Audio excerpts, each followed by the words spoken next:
Hola, ¿qué tal? Muy buenas noches, amigos de Imagen y Política. Pues nos encontramos como todos los miércoles en punto de las 9 de la noche en su programa Política en la Mira, y hoy estoy muy contento porque me acompaña la licenciada Susana Rosado y me acompaña el licenciado Jorge Alberto Trejo Bonilla, que bueno, ya ahorita antes de iniciar ya nos dio unas cátedras, ya nos dejó ahora sí embelecidos con todo lo que nos comentó. La verdad es sorprendente toda, todo el conocimiento que tiene, y que se le fue invitado desde la semana pasada para que pues nos ilustrara un poco sobre el tema que tocamos de el asunto de Marucci Bravo Pagola y del profesor Gilberto Martínez, que como todos sabemos en días pasados fueron remitidos al penal por haber hecho unas declaraciones en Twitter que pues afectaron al gobernador Javier Duarte de Ochoa. Pues los saludo, licenciada Azucena y licenciado Jorge Alberto Trejo. Muy buenas noches. Así es, César, gracias al licenciado Jorge Alberto Trejo Bonilla. Como bien lo ha dicho César, bueno, pues con todo ese vasto conocimiento que él tiene en materia jurídica, yo le agradezco mucho que haya aceptado estar aquí con nosotros. Y bueno, pues partiendo de esto que se dio, licenciado, el 25 de agosto, Marucci Bravo Pagola, periodista, difunde a través de Twitter y a través de Facebook pues algunas informaciones que se habían dado de otras personas, que en la ciudad de Veracruz, en algunas escuelas, se estaba dando pues alguna situación de lo que se refiere a amenaza, de algunas presuntas amenazas, perdón, de lo que era balaceras. Eso es lo que decía en su cuenta de Twitter. Se difunde, y ustedes saben cómo son la velocidad de internet en cuanto al Face, y bueno, pues eso lo difundió ella, algunos otros personajes como el maestro Gilberto Martínez Vera, y bueno, pues al final, a las 24 horas siguientes, el 26 de agosto, se ya anuncia que ellos habían sido detenidos acusados de delitos de terrorismo equiparado al sabotaje. Licenciado, ¿qué le parece a usted de pastra esto que pasó ese día? Bueno, para empezar, hay una libertad de expresión, hay libertad a equivocarse al difundir una nota, así como también hay libertad de mentir. Todos tenemos derecho de mentir, de hecho todos mentimos, ¿sí? Mentir en este sentido, en lo que hicieron estas personas, de entrada vamos a decir que tenemos 33 códigos penales, por llamarlos de alguna manera, en el país, en México. Digo por llamarlos de alguna manera porque el Código de Puebla se llama Código de Prevención y Readaptación Social, no se llama Código Penal, pero bueno. Estos códigos penales no todos contemplan el delito de terrorismo. El Código del Distrito Federal no lo contempla, pero empezando por el Código Federal, el Código Federal sí contempla el delito de terrorismo y sabotaje. Son dos artículos que tiene el Código Federal, uno relativo al terrorismo y otro relativo al sabotaje. Nuestro Código veracruzano contiene 3 artículos relativos al terrorismo y uno relativo al sabotaje. El Código Federal, para ir estableciendo el marco y las diferencias, nos habla de aquella persona que haga uso de explosivos, y habla de cualquier medio violento, ¿sí? Ahí estriba nuestra primera diferencia con el Código de Veracruz. El Código de Veracruz nos dice cualquier medio, ¿sí? Pero entonces ahí ya queda al aire de qué se tratan estos medios para provocar terror.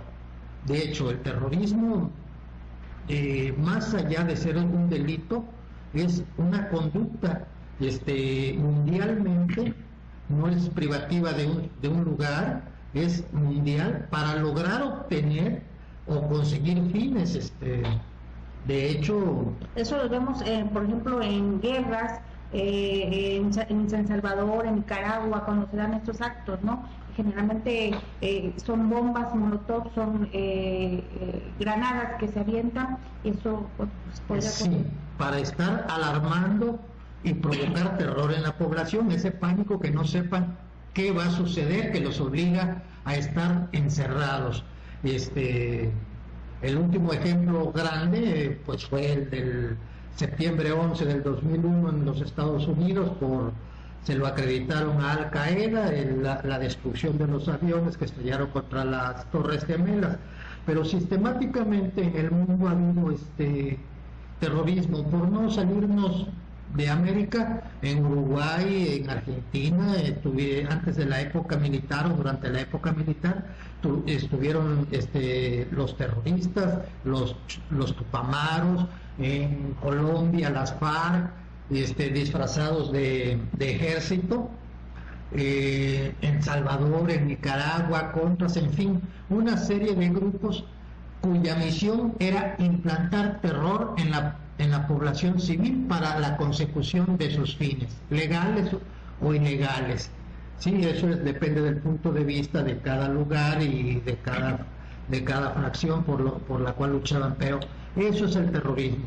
En el tipo penal nos dice el tipo penal federal que debe ser cualquier medio violento, mientras que el Código Veracruzano nada más dice cualquier medio. Esa es la primera diferencia que hay entre nuestro código y el federal. Con respecto a ello, hay una jurisprudencia que define los medios violentos. Para darnos una idea, porque al legislador veracruzano se le quedó al aire eso de cualquier medio, no lo completó. La jurisprudencia nos define cualquier medio violento, significa que aunque fueran palos, varillas o cosas cualquier así, cosa que dañe, que provoque el temor y la alarma. O sea, yo te puedo ahorita amenazar con un palo y es terrorismo, con un bate de béisbol, pero no es ocasional, es una conducta sistemática. ¿Sí? Si se realiza por una vez, pudiera no ser terrorismo, pero el terrorismo es una conducta sistemática porque tiene el fin de doblegar la voluntad del Estado. sí. Bien, a la gente, licenciado Jorge, a la gente que nos está viendo, agradecemos que nos están haciendo llegar comentarios.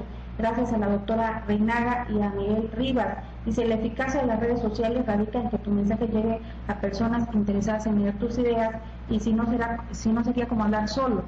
Eso es lo que nos comenta Miguel Rivas, que está con nosotros. Gracias. Estamos también transmitiendo el Facebook. Si usted tiene algunas preguntas, con mucho gusto habremos de responderlas junto con el licenciado. Sí, yo soy un usuario de redes desde el siglo pasado. 99, 98. No, 79.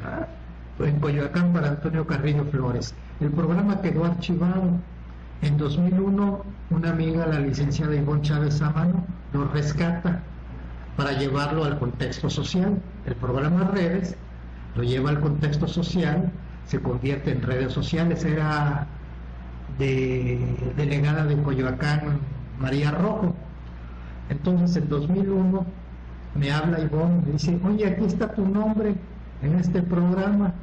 Digo, sí, yo intervine en la creación de ese programa para Antonio Carrillo Flores, candidato a diputado en ese tiempo, y de ahí lo ve Andrés Manuel López Obrador un domingo que lo presentan María Rojo en la plaza de Coyoacán, y Andrés Manuel se lo lleva como redes ciudadanas, y finalmente desemboca en esta situación de redes sociales. Yo soy usuario de Facebook también. He visto que la mayoría, como dice el doctor Rivas, habla solos, nada más publican lo que dicen y buenos días y cómo están, y lo vemos en la cantidad de respuestas que tienen. En Europa la red social se usa precisamente como denuncia, para expresión. Entonces, por ejemplo, el día del cáncer, todo el mundo pone en su red social su moñito rosado, sea hombre o sea mujer, nada de que me tratas. Su moñito rojo. En España cuando alguna situación, ahorita que vienen previas a las elecciones y la disolución del Parlamento, vemos las redes sociales de los españoles están metidas en esa situación de disolución del Parlamento por las siguientes elecciones. O sea, no están diciendo buenos días, ¿cómo amaneciste?, sino me parece esta situación, me parece esta situación. En Europa están usando las redes sociales con un gran contexto político y obviamente social, pero sí, a diferencia de un poquito de nosotros, de nuestro estado, no le está dando otra connotación, ¿no? Sí, la gran fuerza que ha tomado, porque por ejemplo Barack Obama a través de las redes sociales se hizo presidente en el mundo árabe. ¿Cuántos regímenes no cayeron por las redes sociales, no? Que ahí se comunicaron toda esta gente. Te repito, el origen de esta situación fue, hasta donde yo conozco, es en 1979, y era tratar de hacer llevar a Antonio Carrillo Flores a una diputación. Antonio Carrillo Flores, que había sido un político de gran jerarquía, embajador en varios países, en 79 le toca ir a integrar el Congreso de 300 diputados en aquellos tiempos, por la delegación, por el distrito de Coyoacán, donde había muchísima gente de clase humilde, y don Antonio Carrillo Flores, pues gran político y gran poder económico, cómo va a ir a convencer, y así el creador se inventa redes para que empiece a tener difusión el nombre de Antonio Carrillo Flores en esas colonias de Santo Domingo, La Candelaria. Ahí inicia lo que ahora vemos, y finalmente yo espero que en México le empecemos a dar mayor difusión y una correcta difusión a las redes. Un ejemplo de que vamos en buen camino es el asunto de Marucci, el profesor Gilberto. Pues yo creo que a partir del 25 de agosto tal vez habrá temor en poder decir o comentar algo que tenga que ver precisamente con esto de la seguridad, licenciado. Bueno, te adelantaste un poquito, a partir del martes de la semana pasada, porque a partir del 25 de agosto fue cuando los detienen. Claro.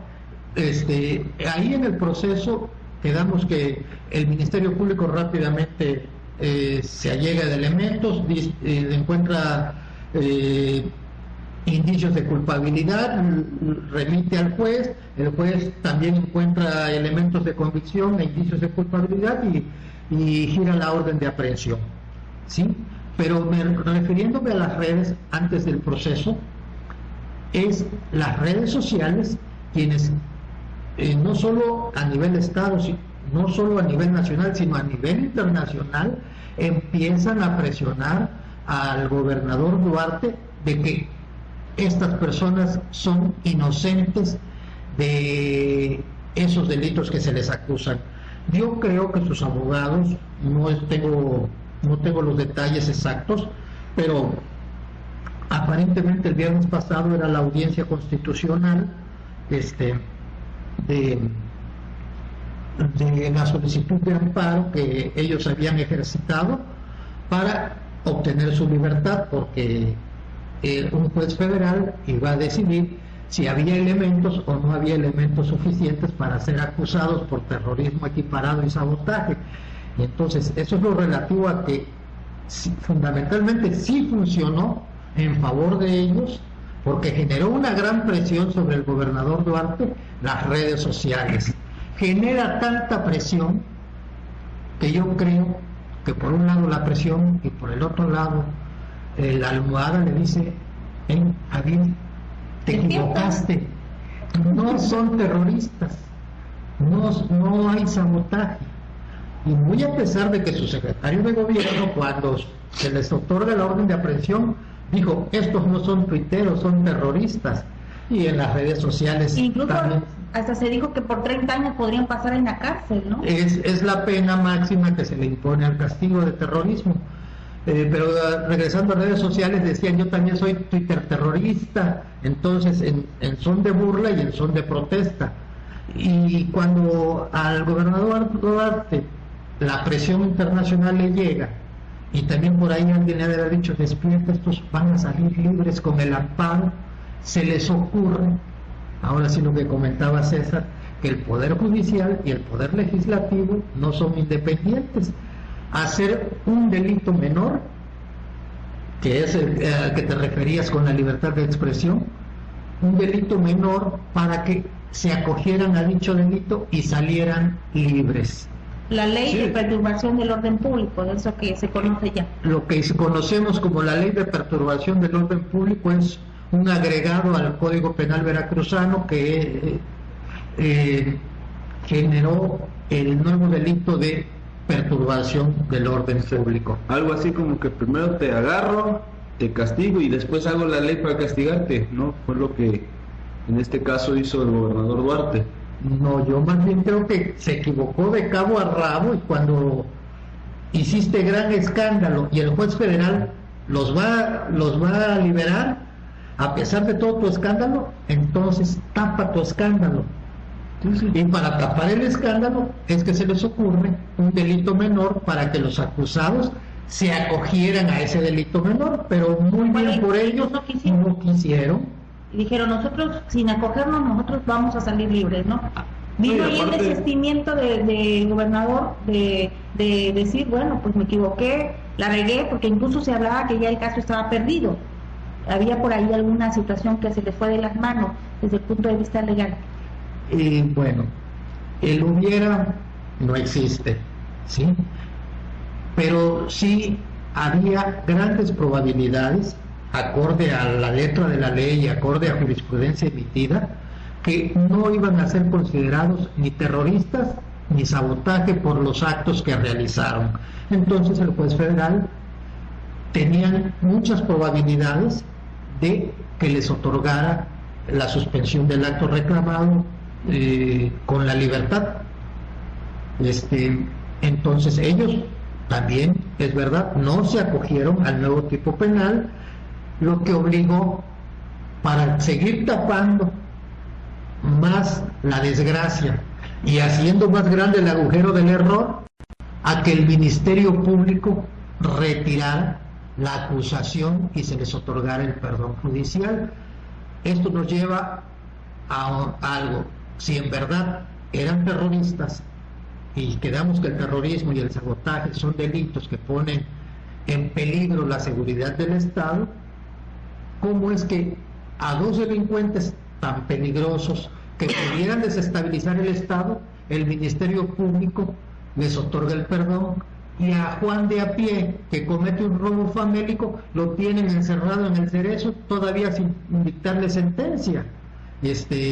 Aquí nada más trataron de cubrir el error, pero